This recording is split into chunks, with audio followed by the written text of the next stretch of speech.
tôi còn tình hơi vào đã hai bật hai này anh flow hàng còi là lúc đã tôi còn tình hơi buồn bật trọ bật flow nhưng mà cho tập ban đây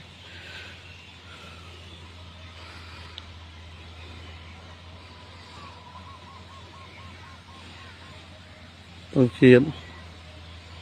bỏ rồi vịt giờ thì cầm một phép để xem đã tôi còn là bật nào bật chụp chơi phun chụp chơi vào này mà nói cho tôi bật bàn đây rồi mới bật ở hơi cho nên nhầm football sắt này bật chết ở hơi bật flow cho bật ở hơi hay có bật phun nói cho tôi bàn này nữa nên là lô chết ở hơi cái tông chi cái mưa thì chết cho tôi bật anh em bắt cho mày này con tông cua con tận đây mà buồn con tận đây nè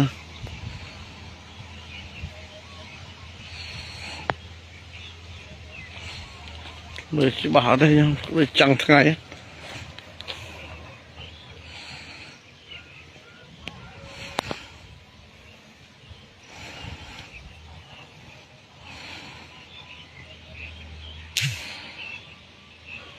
cho cha chọc ngày này anh nó một pi vào